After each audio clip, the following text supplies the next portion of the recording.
Olá, seja muito bem-vindo a mais uma aula sobre direito constitucional. Daremos continuidade à aula passada na qual falamos sobre os clássicos de direito constitucional. Nesta aula falaremos sobre um clássico do direito constitucional, um dos mais notáveis constitucionalistas brasileiros, que fala sobre a aplicabilidade das normas constitucionais. José Afonso da Silva desenvolve uma teoria por meio da qual faz uma distinção entre as normas constitucionais de eficácia plena, as normas constitucionais de eficácia contida e normas constitucionais de eficácia limitada. Para tanto, ele estudou duas teorias. A primeira teoria é de origem americana, que é a primeira teoria sistematizada que surgiu no mundo sobre a aplicabilidade das normas constitucionais, na qual nós podemos perceber a distinção entre as normas constitucionais autoexecutáveis, self-executing, e normas constitucionais não autoexecutáveis, o not self-executing. E a segunda teoria que José Afonso da Silva estudou para elaborar sua teoria é a teoria italiana, dando um destaque à aplicabilidade das normas constitucionais a partir do século XX, salientando a importância das intituladas normas programáticas.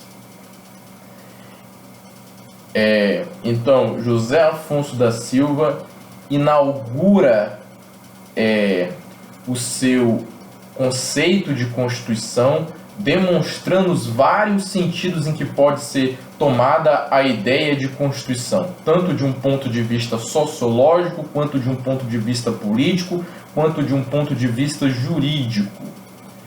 As normas jurídicas têm a capacidade de produzir efeitos jurídicos, e por isso ele faz essa distinção entre aquelas que são as normas jurídicas de eficácia plena, ou seja, as normas constitucionais autoexecutáveis que não precisam de uma lei ordinária para complementá-las, que produzem efeitos jurídicos imediatos, diretos, e aquelas que não são autoexecutáveis. São aquelas que necessitam de uma lei ordinária para complementá-las, de uma norma regulamentadora. A Constituição, portanto, o sentido de Constituição, para José Afonso da Silva, é algo que tem como forma um complexo de normas, tanto escritas ou costumeiras. E neste ponto de reflexão, gostaria de abrir um parêntese para fazer a distinção entre as normas materiais e as normas formais, porque ele faz essa diferença entre as normas formalmente constitucionais e as normas materialmente constitucionais. Como conteúdo, a conduta motivada pelas relações sociais. Como fim, a realização dos valores que apontam para o existir da comunidade. E, finalmente, como causa criadora e recriadora, o poder. Então, ele afirma a existência de normas constitucionais fora do texto constitucional. E, portanto, há aquela distinção de normas formalmente constitucionais que foram elaboradas por um processo legislativo único, processo legislativo singular, em Assembleia Nacional Constituinte, e, portanto, não podem ser modificadas por qualquer procedimento legislativo, mas sim por aquele procedimento específico, e as normas materialmente constitucionais, que dizem respeito aos direitos e garantias fundamentais, à estrutura, à organização do Estado e dos poderes, e, portanto, aquelas atividades essenciais do Estado. As normas de aplicabilidade da Constituição passam a fazer respeito aos princípios e valores que dizem respeito, portanto, à aplicabilidade dessas normas constitucionais. E as condições de aplicabilidade dessas normas são a vigência, a legitimidade e a eficácia. A legitimidade para José Afonso da Silva repousa no povo, pela manifestação do poder constituinte originário ou derivado. E no que toca à noção de eficácia, importa ressaltar que o autor distingue eficácia e aplicabilidade, preferindo a classificação tripartida, portanto. Como eu já havia dito, ele faz a distinção entre as normas constitucionais de eficácia plena e aplicabilidade direta, imediata e integral, normas constitucionais de eficácia contida e aplicabilidade direta e imediata, mas possivelmente não integral, e as normas constitucionais de eficácia limitada ou reduzida, declaratórias de princípios institutivos ou organizativos e declaratória de princípios programáticos. É essencial que você saiba a distinção desses três tipos de constituições a partir dessa concepção tripartida de Constituição para José Afonso da Silva, pois é um conceito muito cobrado em provas e concursos. Vamos falar agora sobre o conceito de Constituição, a moda de Ronald Dworkin. Ronald Dworkin escreveu 2 livros fundamentais para quem pretende se engajar e se aventurar pela filosofia do direito e também desenvolver as suas aptidões e os seus conhecimentos no direito constitucional. Um dos livros é Levando os Direitos a Sério, o outro é Império do Direito. Ronald Dworkin foi um filósofo do direito norte-americano, estudou em Harvard, em Oxford, posteriormente sucedeu Hart, contra quem foi um ferrenho crítico, criticando de forma veemente o positivismo jurídico de Hart, e Dworkin, portanto, foi alguém que foi um dos grandes críticos do positivismo jurídico clássico, daquele positivismo legalista, formalista. Dworkin faz uma distinção entre princípios e regras, influenciando autores como Alexis e Humberto Ávila, que também se dedicaram a esse tema dos princípios e das regras. Dworkin, ele pretende informar o leitor que o direito é dinâmico, ele sofre influência das mudanças sociais. E, portanto, o direito ele não é fechado, estanque e imutável. Ele é cíclico, ele é renovável, ele é mutável, ele acaba sendo modificado, transformado e afetado por áreas que correm de forma paralela a ele. O direito é, portanto, afetado pela política, pela economia, pela ciência política, pela sociologia e outros ramos do conhecimento. E por isso que Dworkin fala que o direito precisa ser íntegro, precisa ser coeso, precisa ter coerência. E Lênio Streck, que é um dos grandes estudiosos de Dworkin, diz que existem predadores do direito e no direito, e aqueles que estão fora do direito. E, portanto, o direito acaba sendo afetado por essas áreas. E ele precisa ter uma proteção, precisa ter um pensamento kelseniano, eu diria assim, aquele pensamento que valoriza a pureza da ciência do direito. O direito precisa ser descrito e não prescrito. Dworkin passa a discorrer sobre esse positivismo jurídico de Austin e de Hart para expor a sua tese, contrapondo-se a esses autores em muitas concepções, como eu já havia dito. Hart fez a distinção entre regras primárias e secundárias. As regras primárias para Hart prescrevem direitos e deveres, o que poderia ser entendido como direito material. Já as secundárias prescrevem formalidades e competência para as regras primárias, e, portanto, faria menção ao direito formal. Dworkin. Falaremos agora sobre o sistema normativo à luz de Robert Alexis. Robert Alex é um dos mais influentes dos filósofos da atualidade. Graduou-se em Direito e em Filosofia. Foi muito influenciado pelo normativismo de Kelsen e pelo justnaturalismo do seu compatriota Gustav Hadbull, que fala sobre o eterno retorno ao justnaturalismo. Com o fracasso do nazismo e a ascensão do pós-positivismo, passou a se dedicar ao estudo do sistema normativo sob a ótica de uma nova hermenêutica constitucional, pautada na valorização dos princípios pelos textos constitucionais e no reconhecimento da normatividade dos mesmos pela ordem jurídica. Assim, tanto as regras como os princípios são espécies do gênero norma. Então, para Alex, diferentemente para Dworkin, porque Dworkin não faz essa plena distinção, os princípios e as regras são espécies de normas jurídicas, uma vez que ambos podem ser formulados através das manifestações deônticas basilares do dever ser, entre aquilo que é permitido e aquilo que é proibido. Os princípios têm alto nível de generalidade, ao passo que as regras se apresentam como norma de generalidade consideravelmente baixa.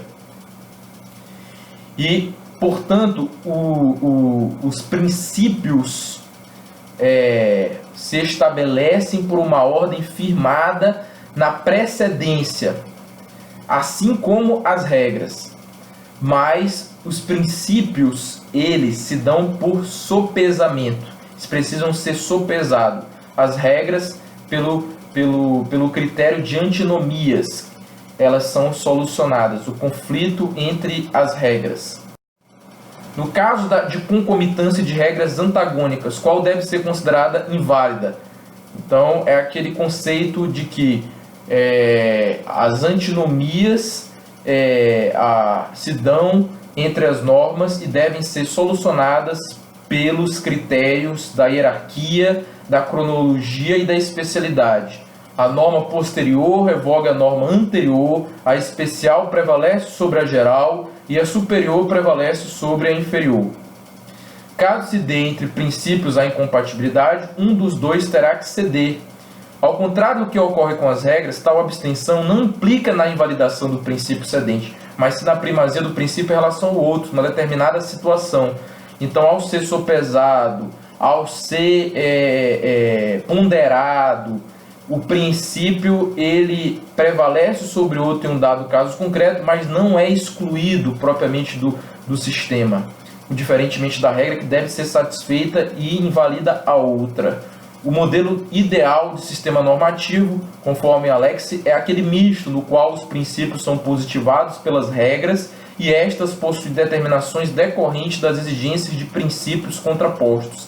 As regras positivam os princípios, que são os nortes, as diretrizes por meio das quais as regras são construídas, elaboradas e possuem determinações decorrentes desses princípios. Agora, um autor que eu coloquei aqui como clássico do direito constitucional, que é importante pelo menos você ler uma obra. Não é propriamente um constitucionalista, mas foi um filósofo que é importante nas disciplinas de introdução ao estudo do direito, teoria geral do Estado, ciência política, em filosofia. Foi esse filósofo inglês, John Locke, escreveu 2 tratados sobre o governo para justificar a Revolução Gloriosa.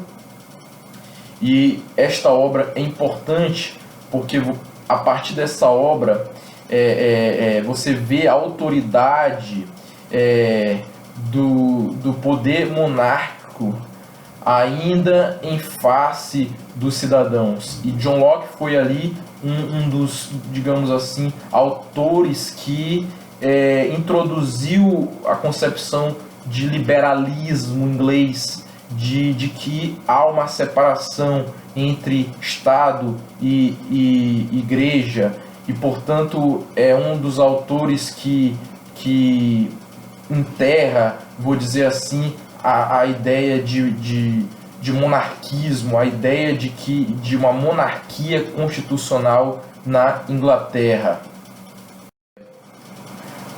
Antes de passarmos para Frederick Miller, gostaria de dizer também que John Locke é um autor fundamental para que você conceba a ideia de que a propriedade e todos os direitos civis advindos de um pacto social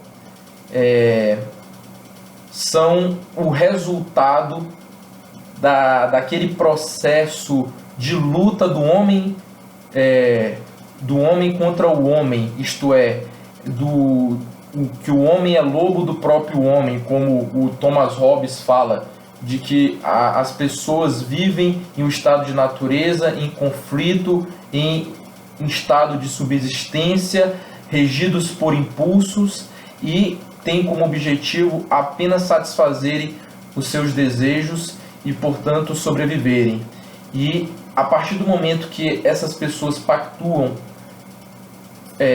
formando uma comunidade ali, um povo e, portanto, uma sociedade civil, existe uma constituição material, porque talvez não exista ainda uma Assembleia Nacional Constituinte por meio da qual essas pessoas que originaram a sociedade civil escreveram direitos, positivaram em código, mas existe ali uma Constituição material que diz como cada pessoa, cada cidadão nessa comunidade deve conviver para buscar os seus direitos principais, fundamentais, que Locke diz que é a propriedade e a segurança, vivendo, portanto, em paz. As pessoas saem do estado de guerra e passam para um estado de civilidade, de civilização, para buscar a segurança e a paz. Miller escreve uma obra, portanto, fundamental para o entendimento do seu conceito de Constituição, que é quem é o povo. A questão fundamental da democracia aborda de maneira nunca antes feita um dos pontos mais caros ao Estado de Direito, a questão da própria legitimidade do sistema democrático. Miller é um professor da Universidade de Heidelberg, onde ministra disciplinas Direito Constitucional, Filosofia do Direito e Estado e Teoria Geral do Direito. E ele vivenciou também as rápidas mudanças políticas, filosóficas e ideológicas pelas quais passou a Alemanha no pós-guerra.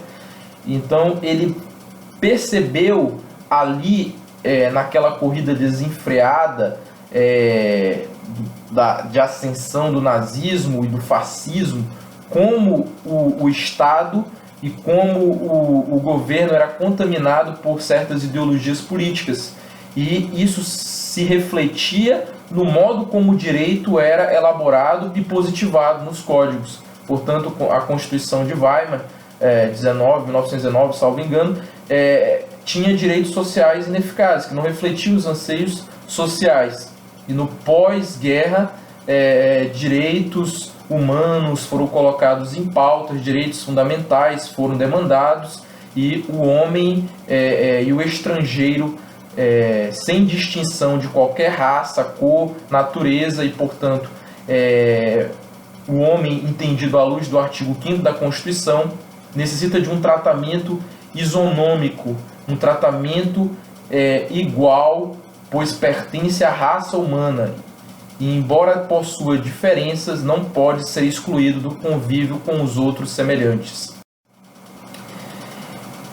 Frederick Miller, por esta razão, principia sua obra fazendo as seguintes indagações: por que as constituições falam de povo? Se uma constituição recorre ao poder constituinte do povo, será que ela está formulando um enunciado sobre a realidade?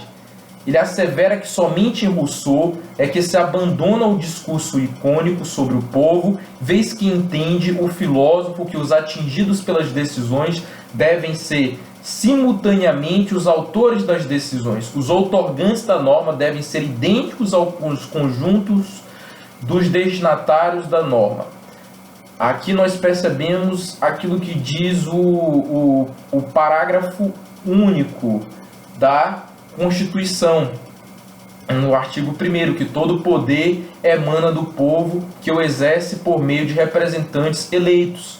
A ideia de que a democracia se dá não só de forma por meio de representantes, mas também de uma forma, não só de uma forma representativa, mas também de uma forma participativa. O povo, por meio de plebiscito, por meio de outros instrumentos, ele participa dessa construção de um Estado democrático de direito.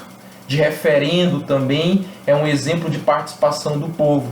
Então, o que Miller está dizendo é que o povo é um hermeneuta, um intérprete da Constituição. Ele elabora a Constituição porque ele é detentor não só das normas, ou seja, ele não só é o destinatário, como também ele é o emissor das normas. Ele produz e é beneficiário dessas normas.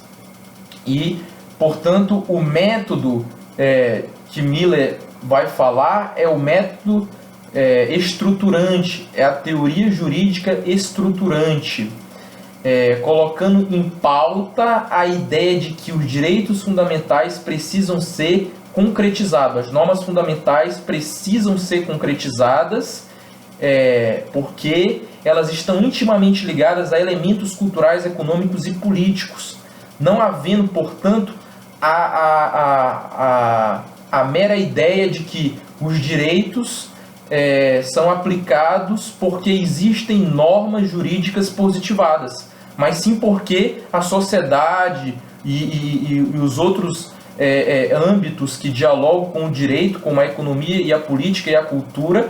Então, o direito é um fenômeno cultural, eles demandam a produção de direitos e de normas jurídicas que são positivadas, mas esses direitos eles não são garantidos plenamente porque estão positivados, mas sim porque são anseios culturais, são batalhas pelas quais os povos conquistaram, são frutos de conquistas, frutos de movimentos revolucionários por meio dos quais os povos de uma comunidade